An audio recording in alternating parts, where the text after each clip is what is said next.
الحمد لله رب العالمين والصلاة والسلام على سيد الأنبياء والمرسلين وعلى آله وأصحابه أجمعين أما بعد اللهم صل على سيدنا ومولانا محمد وبارك وسلم اللهم صل على سيدنا ومولانا محمد وبارك وسلم اللهم صل على سيدنا ومولانا محمد وبارك وسلم۔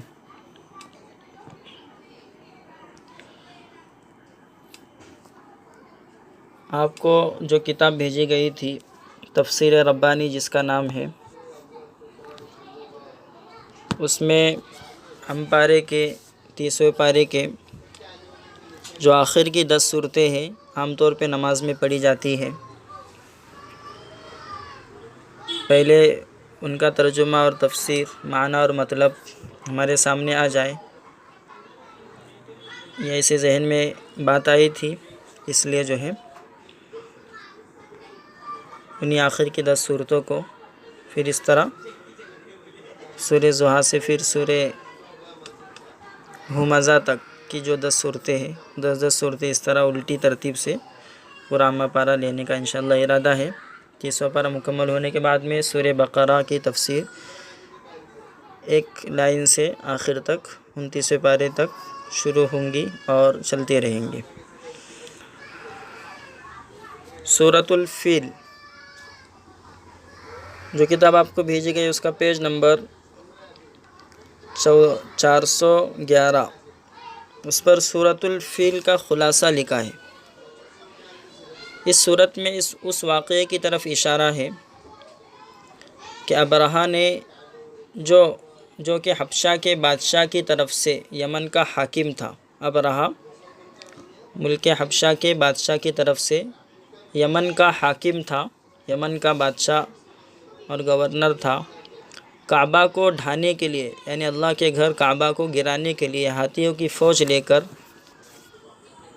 اس نے مکہ پر چڑھائی کر دی تھی، حملہ کر دیا تھا کعبہ کو گرانے کے لیے۔ جب یہ کعبہ کے قریب پہنچا تو آسمان پر پرندوں کے جھنڈ یعنی پرندوں کی بڑی جماعت، بڑا گروہ ان پر کنکریاں برسا کر، پرندوں کے بڑی جھنڈ نے اور بڑے ازدحام نے کنکریاں برسا کر اس کے لشکر کو تباہ اور برباد کر دیا۔ اس صورت کے اندر اسی کا ذکر ہے، یہ سورۃ الفیل کا خلاصہ ہے۔ اعوذ باللہ من الشیطان الرجیم، بسم اللہ الرحمن الرحیم۔ الم تر کیف فعل ربک باصحاب الفیل، کہ آپ نے نہ دیکھا آپ کے رب نے ہاتھی والوں کے ساتھ کیا کیا۔ الم یجعل کیدہم فی تضلیل، کیا ان کا داؤ ناکام نہیں کر دیا، یعنی جو انہوں نے منصوبہ اور پلان بنایا تھا داؤ، کیا ان کا پلان ناکام نہیں کر دیا، یعنی سوالی انداز ہے، یعنی اللہ نے ایسا کیا۔ وَأَرْسَلَ عَلَيْهِمْ طَيْرًا أَبَابِيلَ، اور ان پر اڑتے پرندے بھیجے غول کے غول، یعنی گروہ در گروہ۔ تَرْمِيهِمْ بِحِجَارَةٍ مِّن سِجِّيلٍ، پھینکتے تھے ان پر پتھریاں کنکر کی۔ تَرْمِيهِمْ بِحِجَارَةٍ مِّن سِجِّيلٍ، جو مارتے تھے ان کو پتھروں سے کنکر کی۔ فَجَعَلَهُمْ كَعَصْفٍ مَأْكُولٍ، پھر کر ڈالا ان کو کھائے ہوئے بھوسے کی طرح۔ یہ سورت کا ترجمہ ہو گیا۔ اس کی تفسیر یہ ہے کہ بڑا لمبا واقعہ ہے کہ اللہ تعالیٰ ارشاد فرما رہے ہیں کہ ابھی حال ہی کا واقعہ ہے، جب یہ سورت نازل ہوئی تو اس وقت میں کہ ابھی حال ہی کا واقعہ ہے کہ تم میں سے بہت سو کو یاد ہوں گا کہ ہم نے ہاتھی والوں کو ان کے مقصد میں بری طرح ناکام کر دیا۔ ہاتھی والے سے مراد ابرہہ کا لشکر ہے۔ ابرہہ کا لشکر ہاتھی لے کر مکہ پر حملہ کرنے کے لیے کعبہ کو، اللہ کے گھر کو گرانے کے ارادے سے آیا تھا۔ جب وہ کعبہ کے سامنے آئے تو ان کے سر پر غول کے غول پرندے آ کر جمع ہو گئے، یعنی پرندوں کے ایک بڑا جھنڈ، بڑا پرندوں کا، چھوٹے چھوٹے پرندوں کا بڑا لشکر ان کے سروں پر آ کر جمع ہو گیا، اور ان پر سخت کنکریاں پھینکی، جن کنکریوں سے وہ تباہ ہو گئے، ہلاک ہو گئے۔ جس پر بھی وہ کنکری پڑی وہ وہی ڈھیر ہو گیا، اور سارا لشکر ایسا نظر آتا تھا جیسے بھوسا ہو کہ جسے جانور چباتے چباتے چھوڑ دیتے ہیں۔ بھوسا جو جانور چباتے چباتے جانور جو چارہ کھاتا ہے اس کا جو چورا ہوتا ہے اسے بھوسا جسے کہتے ہیں، تو جانور چباتے چباتے جو چارہ چھوڑ دیتے ہیں، تو ایسا لشکر ان کا نظر آتا تھا جب ان کو ہلاک اور برباد کیا گیا، اس کے بعد کی جو حالت ہے اس طرح نظر آتی تھی۔ تو یہ اصحاب فیل کا واقعہ، ابرہہ کے لشکر کے ساتھ میں جو ہلاکت کا معاملہ ہوا، ان کی تباہی کا ذکر ہوا، یہ اللہ کے نبی صلی اللہ علیہ وسلم کی پیدائش سے، آپ کے پیدا ہونے سے 50 دن پہلے پیش آیا، 50 دن پہلے پیش آیا۔ بعض یہ کہتے ہیں کہ اللہ کے نبی اسی دن پیدا ہوئے جس دن یہ واقعہ پیش آیا۔ تو اس صورت کے اندر جو اللہ نے یہ واقعہ یاد دلایا، اس سے یہ سمجھانا مقصد ہے کہ ہم نے جیسے کعبہ کی حفاظت کی، اللہ کافروں کو سمجھا رہے اور اللہ کے نبی کے ذریعے سے سمجھا رہے، اور اللہ کے نبی کو تسلی دے رہے کہ ہم نے جیسے کعبہ کی حفاظت کی اسی طرح ہم اپنے پیغمبر کی حفاظت کریں گے، اور ملت ابراہیمی کو، یعنی دین ابراہیمی کو نئے سرے سے دنیا میں پھیلائیں گے، کوئی کافر مشرک ان کا کچھ بگاڑ نہیں سکے گا۔ واقعہ لمبا چوڑا ہے، بس یہ جو خلاصہ اس صورت کے اندر بتایا گیا کہ صورت کی جو ابتدا ہوتی ہے علم ترى سے، یہ اس لیے ہوئی کہ اس وقت یہ ہر ایک کو معلوم تھا کہ آپ نے نہیں دیکھا، اس کی زیادہ تفصیل بیان کرنے کی ضرورت نہیں تھی، اس لیے اشارتاً بتا دیا کہ کیا آپ نے نہیں دیکھا کہ اصحاب فیل یعنی ہاتھی والے، ان کا کیا حشر ہوا۔ ابرہہ جو کہ ایک عیسائی بادشاہ تھا، یمن کا بادشاہ تھا، اور حبشہ کے بادشاہ کی طرف سے یمن پر حکمرانی کر رہا تھا، تو ابرہہ نے کہ اللہ تعالیٰ نے تو اس صورت کے اندر بتلا دیا کہ اللہ تعالیٰ نے ان کی تدبیر کو غلط نہیں کر دیا، ان کے پلان کو ناکام نہیں کر دیا۔ وہ کس مقصد سے آئے تھے مگر اللہ تعالیٰ نے انہیں ملیا میٹ کر دیا۔ تدبیر کو غلط اس لیے فرمایا کہ ابرہہ تو اپنی قوت کے گھمنڈ پر عربوں کو کچلنا چاہتا تھا اور اللہ کے گھر کی توہین کرنا چاہتا تھا، مگر اللہ تعالیٰ نے اسے ناکام کر دیا۔ اگر کسی بیوقوف نے گرجے کی توہین کی تھی، اصل میں معاملہ ایسا ہوا تھا کہ وہ چاہتا تھا کہ یمن سے جو لوگ مکہ میں آ کر، ملک یمن سے جو لوگ مکہ میں آ کر کعبۃ اللہ کا، اللہ کے گھر کا طواف کر رہے ہیں، حج کر رہے ہیں، تو اس نے سوچا کہ کیوں نہ میں بھی یمن کے اندر ہی ایک ایسا چرچ بنوا لوں، ایک ایسا گرجا بنوا لوں۔ عیسائی تھا تو اس لیے اس نے چرچ بنوانے کا سوچا، ایسا چرچ بناؤ کہ یمن کے جتنے بھی لوگ ہیں وہ وہاں پر کعبہ کا طواف کرنے کے بجائے یمن کے اندر ہی رہتے ہوئے اس چرچ کا طواف کرے اور اس چرچ کی چکر لگائے، ایسا اس نے سوچا۔ اور وہ یہ چاہتا تھا کہ اپنے اس چرچ سے پورے عربوں کی نظر اپنی طرف اور اپنے چرچ کی طرف اور اپنی حکومت کی طرف پھیر دے، لیکن اللہ تعالیٰ نے اس کے اس دعو کو اور اس کے اس پلان کو ختم کر دیا۔ لمبا چوڑا قصہ ہے کہ جس کا خلاصہ آپ کے سامنے بتلا دیا گیا۔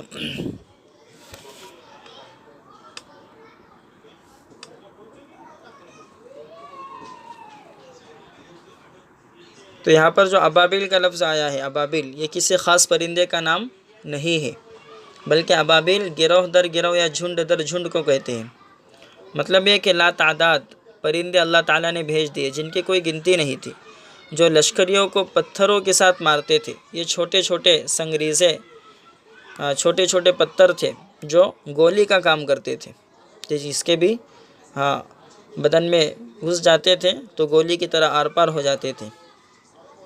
تو اللہ تعالیٰ نے ان چھوٹے چھوٹے پتھروں کے بارش برسا کر، جو پرندوں کے چونچ کے اندر پرندوں نے جن پتھروں کو، جن کنکریوں کو، چھوٹے چھوٹے پتھروں کو، کنکریوں کو اپنی چونچ میں اور اپنے پیر کے پنجوں میں، پرندوں نے اپنے پیر کے پنجوں میں دبا کر رکھا ہوا تھا، اللہ کی طرف سے تھا، تو اس کے لشکر پر وہ پتھروں کی بارش برساتے تھے، جس کی بنا پر ابرہہ کا لشکر ہلاک ہو جاتا تھا۔ اللہ تعالیٰ نے ان ہاتھی والوں وہ ابرہہ کا لشکر وہ ہاتھی پر سوار ہو کر آیا تھا، اس لیے ان کو ہاتھی والا، فیل کا مطلب ہاتھی ہے۔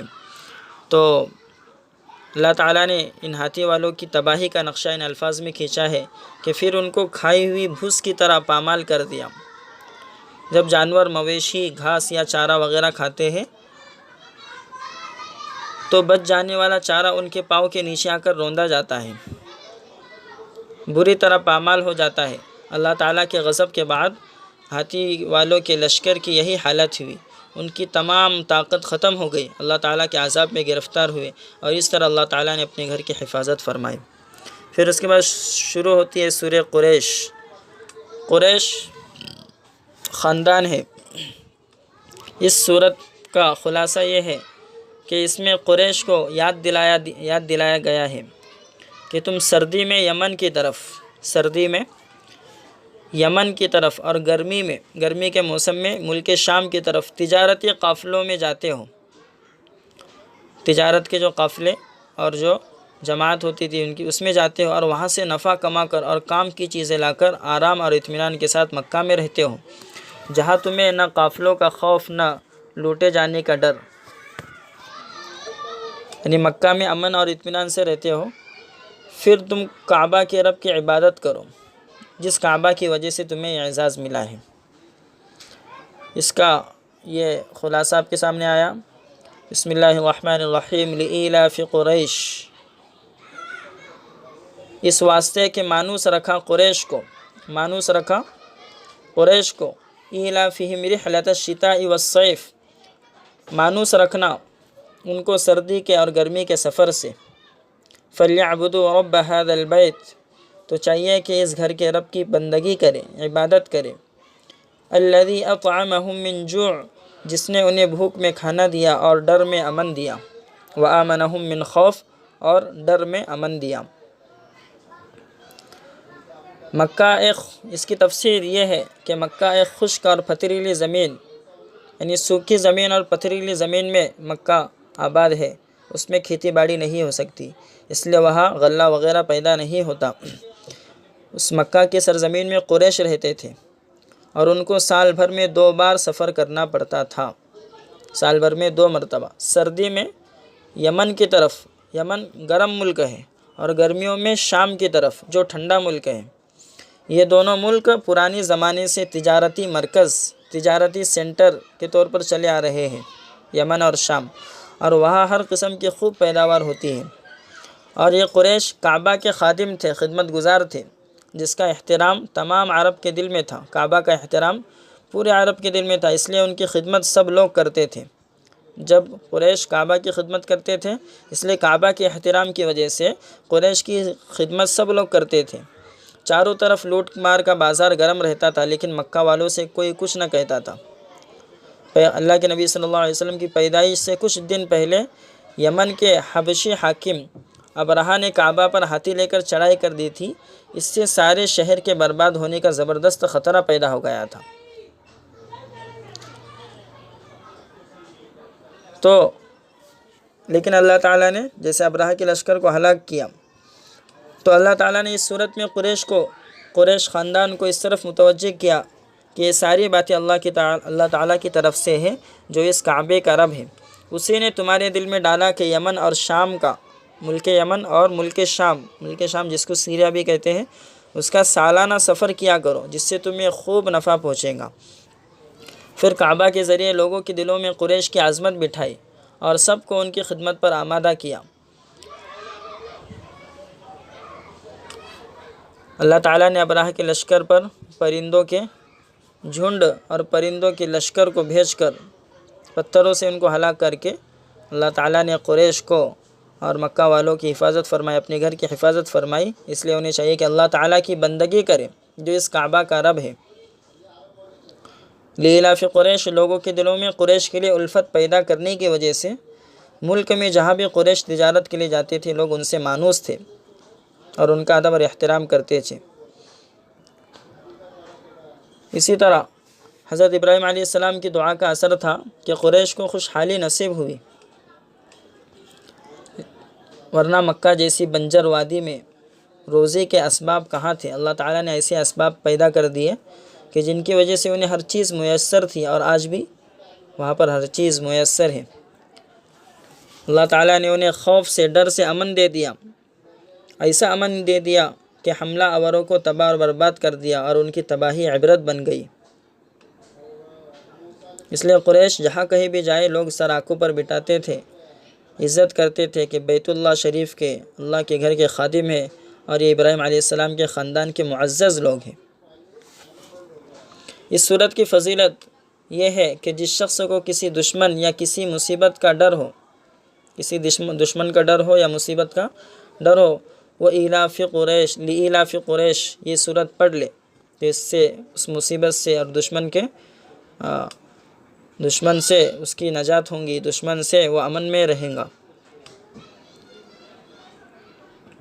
اسی طرح حضرت مرزا مظہر جانے جانا رحمۃ اللہ علیہ نے فرمایا کہ ڈر کی حالت میں اس صورت کو پڑھا کریں، یہ ہر بلا اور مصیبت کے دفع کرنے کے لیے ضرور کام آئیں گی۔ اس کے بعد جو سورت شروع ہوتی ہے وہ سورہ ماعون ہے، سورۃ الماعون۔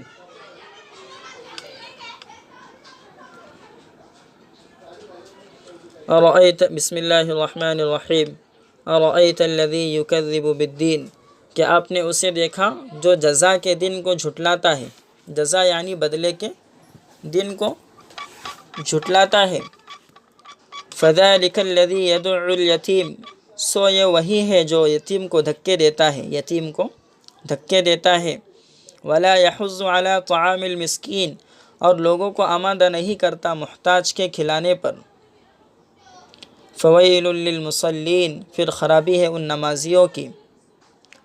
الذین هم عن صلاتهم ساہون، جو اپنی نماز سے بے خبر ہے۔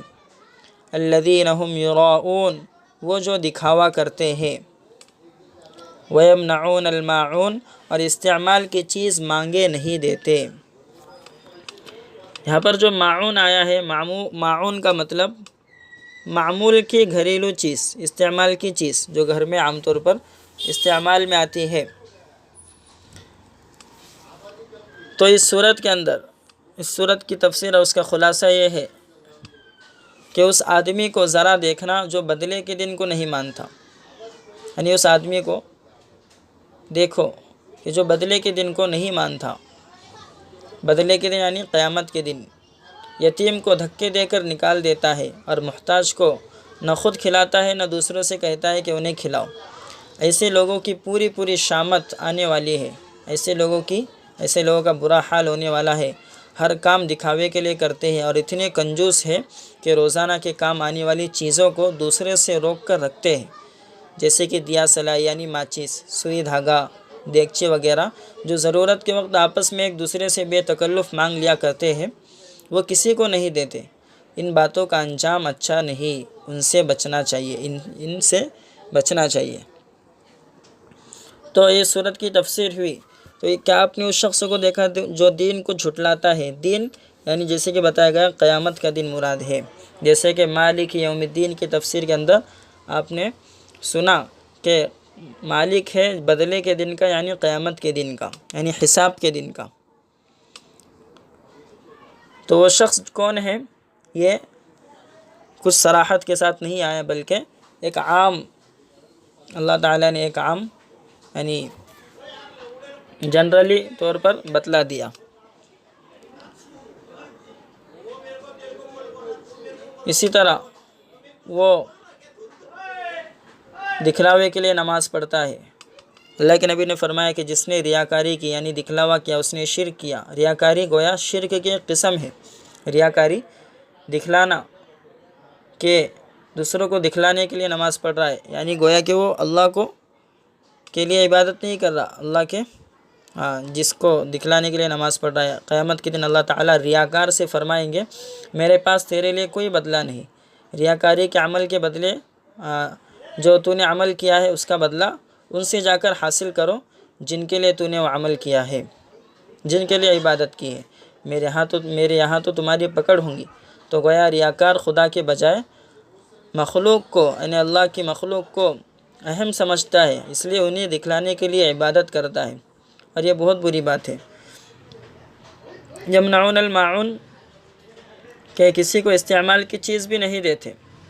دولت کو سمیٹنا اور پھر اس کے خرچ میں بخل کرنا ایسے ہی لوگوں کا شیوا ہے، ان کی عادت ہے۔ وہ کسی کو مانگنے کی چیز بھی دینے کے لیے تیار نہیں ہوتے۔ کوئی برتن مانگ لے کہ استعمال کر کے واپس کر دوں گا، یا کوئی اور چیز تو وہ نہیں دیتے۔ حضرت علی اور حضرت عبداللہ بن عمر رضی اللہ عنہما یہ فرماتے ہیں کہ معاون کے اندر زکوٰۃ بھی شامل ہے۔ زکوٰۃ روکے رکھتے ہیں، زکوٰۃ بھی نہیں دیتے، اس لیے کہ زکوٰۃ اصل مال کے مقابلے میں 40واں حصہ ہونے کی بنا پر بہت کم ہے۔ یعنی زکوٰۃ جو فرض ہے وہ مال کے 40ویں حصے میں 100 روپے میں 2.5 روپے، یعنی جو 40واں حصہ ہے 100 روپے کا 2.5 روپے یہ فرض ہے، لیکن اس کے الگ الگ شرائط ہے جس کی تفصیل کا یہاں پر موقع نہیں۔ تو یہ فرماتے ہیں کہ حضرت علی رضی اللہ عنہ وَيَمْنَعُونَ الْمَاعُونَ کے اندر استعمال کی چیزیں بھی روکے رکھتے ہیں، اور اسی طرح زکوٰۃ بھی روکے رکھتے ہیں، زکوٰۃ بھی نہیں دیتے۔ ایسے وہ جنرلی اللہ تعالیٰ نے فرمایا کہ کون لوگ ہیں یہ معلوم نہیں، ہر شخص کو یہ پڑھ کر جو ہے قرآن کی آیتیں پڑھ کر یہ سوچنا چاہیے کہ کہیں جو ہے ہم ایسے لوگوں میں تو شامل نہیں ہیں۔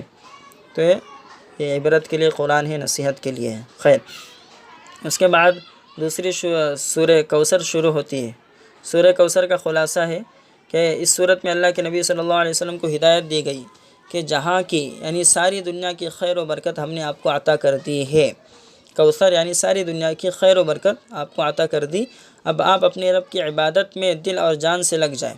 جو لوگ آپ کے بارے میں کہتے ہیں کہ آپ کا نام و نشان باقی رکھنے والی کوئی نرینہ اولاد یعنی کوئی مذکر اولاد اور کوئی لڑکا آپ کے پاس نہیں، دراصل انہی کا نام و نشان مٹنے والا ہے۔ بسم اللہ الرحمن الرحیم، انا اعطیناک الکوثر، بے شک ہم نے آپ کو کوثر دیا، فصل لربک وانحر، سو اپنے رب کے لیے نماز پڑھے اور قربانی کرے، ان شانئک هو الابتر، بے شک آپ کا دشمن ہی بے نام و نشان ہوگا۔ کوثر ایسی چیز کو کہتے ہیں جس میں ساری بھلائیاں اور خوبیاں جمع ہو گئی ہو۔ یہاں کوثر سے قرآن کریم مراد ہے، کوثر سے قرآن کریم مراد ہے۔ اس صورت کے اندر اللہ کے نبی صلی اللہ علیہ وسلم کو یہ دلاسا دیا گیا، یہ حوصلہ دیا گیا کہ ساری خیر اور خوبی کا مجموعہ یہ قرآن حکیم ہے جو یہ محمد ہم نے آپ کو عطا کر دیا۔ جو اس سے یہاں فائدہ اٹھائے گا اسی کو قیامت کے دن حوض کوثر سے پانی پینے کو ملے گا۔ قیامت کے دن حوض کوثر سے پانی پینے کو اسی کو ملے گا جو قرآن کریم سے فائدہ اٹھائیں گا، باقی سب پیاسے رہیں گے۔ پھر فرمایا کہ جو یہ کہتے ہیں کہ آپ کی نسل نہیں چلیں گی، ابتر یعنی ایسے شخص کو کہتے ہیں جس کی نسل نہ چلے، جو کہتے ہیں کہ آپ کی نسل نہیں چلیں گی۔ دراصل ایسا ہوا تھا کہ اللہ کے نبی صلی اللہ علیہ وسلم کے 2 بیٹے قاسم اور عبداللہ یہ مکہ ہی میں انتقال کر گئے بچپن کی حالت میں۔ تو مکہ کے اندر جو بعض شرک کرنے والے مشرک تھے جن میں عاص بن وائل اور عقبہ بن ابی معیط شامل تھے، اللہ کے نبی صلی اللہ علیہ وسلم کو طعنہ دیتے تھے کہ آپ ابتر یعنی بے نسل ہیں، چونکہ بیٹے بچپن ہی میں انتقال کر گئے اس لیے آپ کی نسل آگے نہیں چلیں گی اور نہیں آپ کا دین باقی رہے گا، یہ آپ کی زندگی کے ساتھ ہی ختم ہو جائے گا۔ یہودیوں میں سے جو کعب بن اشرف نامی شخص تھا وہ بھی اسی قسم کی باتیں کرتا تھا، اس لیے اللہ تعالیٰ نے اس طعنے کا جواب میں اللہ کے نبی کو اس صورت کے اندر تسلی دی کہ ہم نے آپ کو بڑی خیر اور برکت کی چیزیں قرآن حکیم اور کوثر کی نعمت عطا فرمائی۔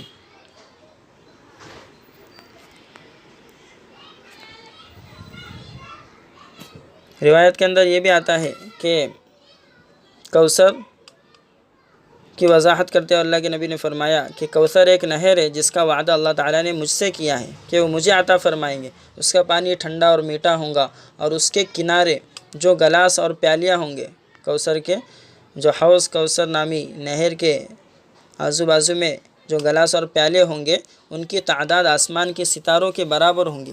اس پانی کو جو شخص پی لیں گا اسے حشر کے یعنی حساب و کتاب کے تمام پیریڈ میں عرصے میں پیاس نہیں لگیں گی. تو کوثر سے مراد قرآن مجید بھی ہے اور نہر کوثر بھی ہے. کوثر جو جنت کی ایک نہر ہے. خیر، اس صورت کے اندر یہ بھی کہا گیا کہ اپنے رب کے لیے نماز پڑھے اور قربانی کرے. رب کے لیے نماز پڑھے اور قربانی کرے.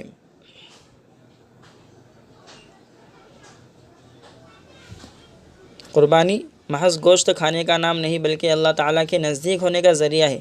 قربانی انسان کے توحید کے عقیدے کی علامت ہے کہ مشرک اپنے جھوٹے خداؤں کے نام پر قربانی کیا کرتے تھے جو کہ شرک ہے. اس کے مقابلے میں ایک مومن، ایک ایمان والا اللہ تعالیٰ کے نام پر قربانی کرتا ہے. اس صورت کے اندر عبرت ملتی ہے کہ اللہ تعالیٰ نے اللہ کے نبی کے ذکر کو کیسا بلند کیا کہ جو لوگ آپ پر طعنہ کستے تھے، آپ کو برا بلا کہتے تھے کہ آپ بے نسل ہے، آپ کی کوئی مذکر اولاد یعنی کوئی لڑکا آپ کا باقی نہیں رہا، نسل کیسے چلیں گے. اللہ تعالیٰ نے آپ کا نام و نشان ہمیشہ کے لیے باقی رکھا اور جن لوگوں جو لوگ طعنہ دیتے تھے ان کا نام بھی ہمیں نہیں ملتا ہے، ان کا نام ختم ہو گیا. پھر اس کے بعد سورہ کافرون شروع ہوتی ہے. سورہ کافرون کا خلاصہ یہ ہے کہ جب مکہ کے کافروں نے آپ سے کہا کہ آؤ دین کے بارے میں آپس میں کچھ سمجھوتا کر لے، کچھ کمپرومائز کر لے. آپ سے کہا کہ آؤ دین کے بارے میں آپس میں کچھ سمجھوتا کر لے، کمپرومائز کر لے. 1 سال تمہارا دین چلے گا اور 1 سال ہمارا دین چلے گا اور اس طرح سب مل جل کر رہے. اللہ کو ہم بھی مانتے ہیں، پھر آپس میں سمجھوتا کیوں نہ ہو جائے. اس طرح انہوں نے آ کر کہا. اس صورت میں ان کافروں سے صاف کہہ دیا گیا کہ اللہ تعالیٰ کو جیسا ہم مانتے ہیں تم نہیں مانتے.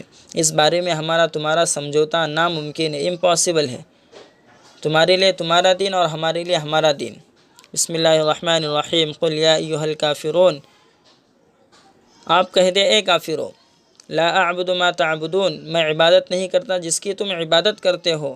ولا انتم عابدون ما اعبد، اور نہ تم اس کی عبادت کرنے والے ہو جس کی میں عبادت کرتا ہوں.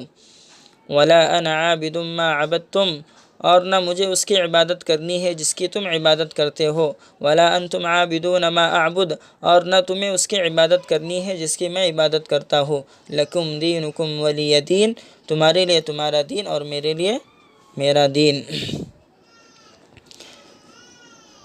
تو یہ کافر لوگ یہ اللہ کے نبی سے سمجھوتے کی بات کر رہے کہ مکے کے بعض مشرکوں نے اللہ کے نبی سے کہا تھا کہ ہمارے پیغمبروں کی، آپ ہمارے معبودوں کی توہین نہ کرو، ان کی برائی نہ بیان کرو، بلکہ آپ ہمارے معبودوں کی، ہمارے بتوں کی، ہماری مورتیوں کی عبادت کرو. ہم آپ کے بھی معبود کی یعنی اللہ کی ہم عبادت کریں گے. گویا مل جل کر طے کر لیں کہ ایک دوسرے کے معبود کی توہین نہیں کریں گے بلکہ ایک دوسرے کے معبود کو مان لیں گے. اس کے جواب میں اللہ تعالیٰ نے اللہ کے نبی پر پوری صورت اتاری جس میں کہا گیا کہ کسی بھی طرح کا کوئی سمجھوتا نہیں، دین کے معاملے میں کوئی سمجھوتا نہیں، کوئی کمپرومائز نہیں. اس صورت کا سب سے بڑا سبق ہے، سب سے بڑی نصیحت ہے.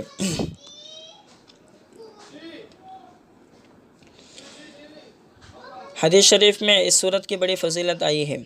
اللہ کے نبی نے فرمایا کہ سورہ کافرون قرآن کا 4تھائی حصہ ہے، یعنی قرآن کے 4 حصے اگر کیے جائے پاروں کے حساب سے تو 4 حصوں میں سے جو 4تھائی حصہ ہے یہ سورہ کافرون، اس کا اتنا بڑا درجہ ہے. 4تھائی حصہ جیسے ایک روٹی کے 4 حصے کیے جائے تو 1/4 پاؤ حصہ کہلاتا ہے. اسی طرح پورے قرآن کے 4 حصے اگر کیے جائے تو اس کا جو 4تھائی حصہ ہے یہ سورہ کافرون ہے، یعنی اتنا بڑا اس کا درجہ ہے. یعنی ایک سورت کی تلاوت پورے قرآن پاک کے 4تھائی حصے کے ثواب کے برابر ہے. اسی طرح اللہ کے نبی صلی اللہ علیہ وسلم سورہ اخلاص اور اس صورت کو یعنی سورہ کافرون کو نماز میں کثرت سے پڑھا کرتے تھے۔ حضرت عبداللہ بن عمر رضی اللہ عنہما سے روایت ہے کہ میں نے 25 مرتبہ پیغمبر صلی اللہ علیہ وسلم کو یہ دونوں صورتیں فجر کی نماز میں تلاوت فرماتے ہوئے سنا۔ بعض روایت میں یہاں تک آیا کہ آپ 1 مہینے تک یہ صورتیں فجر کی نماز میں تلاوت فرماتے رہے۔ اس کے علاوہ فجر کی سنتوں کے اندر بھی ان صورتوں کو پڑھنے کا ذکر آیا ہے۔ گویا کہ اللہ کے نبی صلی اللہ علیہ وسلم یہ صورتیں بہت زیادہ تلاوت کیا کرتے تھے۔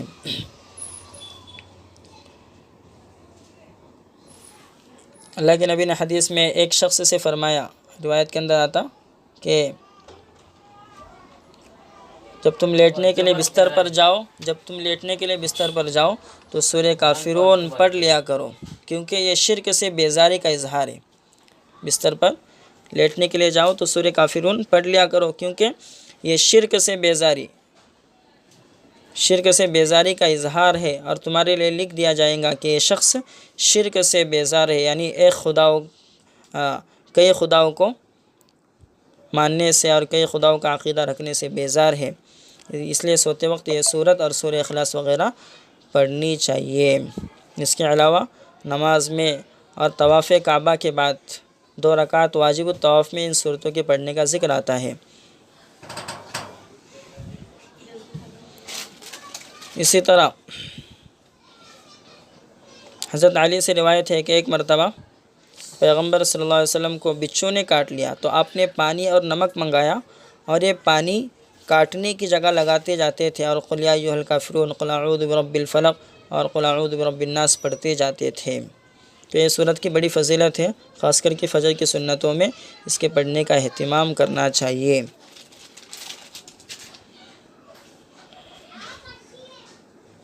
اسی طرح سفر کی حالت میں بھی یہ آخر قرآن کی 5 صورتیں اہتمام کے ساتھ میں پڑھنا چاہیے۔ پھر اس کے بعد سورہ نصر شروع ہوتی ہے۔ سورہ نصر، سورۃ النصر، نصر کا مطلب مدد۔ اس سورت کے اندر اللہ تعالیٰ کی مدد کے آنے کا یقین دلایا گیا۔ بسم اللہ الرحمن الرحیم، اذا جاء نصر اللہ والفتح، جب اللہ تعالیٰ کی مدد آ گئی اور فتح حاصل ہو گئی۔ وَرَأَيْتَ النَّاسَ يَدْخُلُونَ فِي دِينِ اللَّهِ أَفْوَاجًا، اور آپ نے دیکھ لیا لوگوں کو کہ وہ اللہ تعالیٰ کے دین میں فوج در فوج داخل ہو رہے ہیں۔ فَسَبِّحْ بِحَمْدِ رَبِّكَ وَاسْتَغْفِرْ، پس اپنے رب کی حمد کے ساتھ اس کی تسبیح بیان کرے اور اس سے استغفار کرے۔ إِنَّهُ كَانَ تَوَّابًا، بے شک اللہ تعالیٰ توبہ قبول کرنے والا ہے۔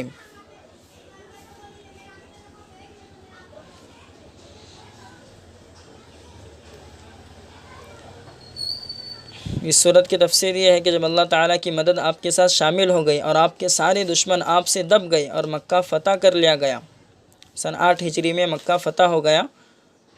مدینہ کے اندر آپ رہ رہے تھے۔ مدینہ کے 8ویں سال میں یعنی ہجرت کے 8ویں سال میں 8 ہجری میں مکہ فتح کر لیا گیا، جس سے تمام پورے عرب والوں نے سمجھ لیا کہ فیصلہ اسلام کے حق میں ہو گیا، اور مخالفین ہار گئے، اور سب طرف سے لوگوں کے گروہ آ کر سب طرف سے یعنی ہر طرف سے لوگوں کے گروہ اور جماعتیں آ کر اللہ تعالیٰ کی دین اسلام میں داخل ہونے لگے، تو پیغمبر کے بھیجنے کا مقصد پورا ہو گیا۔ تو اب آپ اللہ کی عبادت میں مصروف ہو جائے، اس کا شکر ادا کریں، اللہ تعالیٰ کی حمد و ثنا کریں، اس کی خوبیوں کا ذکر کرو، اور چونکہ اللہ تعالیٰ آپ کا رب ہے اس سے بخشش طلب کرے، اور دل اور جان سے اس کی طرف متوجہ ہو جائے۔ وہ توبہ قبول کرنے والا ہے۔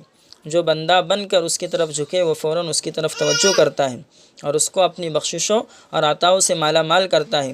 یہ صورت آخر عمر میں اتری ہے، اور آپ سمجھ گئے کہ اب یہاں کا کام مکمل ہوا، اب آخرت کا سفر درپیش ہے۔ یعنی یہ صورت قرآن مجید کے جیسے کہ سورہ فاتحہ کی تفسیر میں بھی آپ کو بتایا گیا، سب سے آخر میں نازل ہونے والی صورت سورہ نصر ہے قرآن مجید کی۔ اس صورت میں آپ کو اشارہ دیا گیا کہ آپ کا کام جو ہے مکمل ہو گیا دین کو پہنچانے کا، کہ لوگ فوج در فوج، جماعت در جماعت اسلام قبول کرنے لگے۔ اب جو ہے آپ کیا کریں، اللہ کی عبادت میں مصروف رہیے، آخرت کی سفر کی تیاری کرتے رہیے۔ یہ اشارہ تھا اللہ کے نبی صلی اللہ علیہ وسلم کے دنیا سے چلے جانے کا۔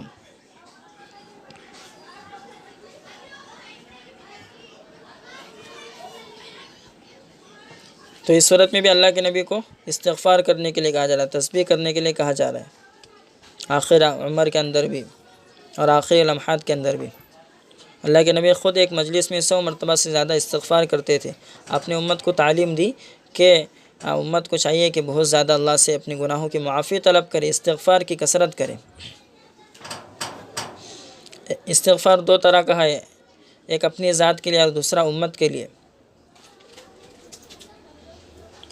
تو اللہ کے نبی صلی اللہ علیہ وسلم کا جو استغفار تھا وہ امت کے حق میں تھا کہ پیغمبر ہمیشہ امت کے حق میں استغفار کرتے رہتے تھے۔ اسی طرح استغفار کے بارے میں کہا جاتا ہے کہ اگر گناہ ہے تو معاف کیا جاتا ہے، اگر گناہ نہیں ہے، جیسے کہ پیغمبر جب استغفار کرتے تھے تو گناہ نہیں ہوتا تھا، لیکن اللہ تعالیٰ استغفار کی برکت سے رحمت میں اپنی طرف اللہ کے نبی کے درجات کے اندر بڑھوتری کر دیتے تھے، درجات کو بلند کر دیتے تھے اور آپ کو خصوصی رحمت میں شامل کرتے تھے۔ تو یہ اللہ کے نبی صلی اللہ علیہ وسلم کو آخر عمر میں استغفار اور تسبیح کی کثرت کرنے کا حکم دیا گیا۔ اس کے بعد سورۃ اللہب شروع ہوتی ہے۔ لہب یہ 5 صورتیں ہو گئی، 6 صورتیں ہو گئی، باقیہ کی جو صورتیں ہیں انشاءاللہ کل لی جائیں گی۔ آج کی کلاس یہیں پر مکمل ہوتی ہے۔ کسی کا کچھ سوال ہو تو سوال کر سکتے ہیں۔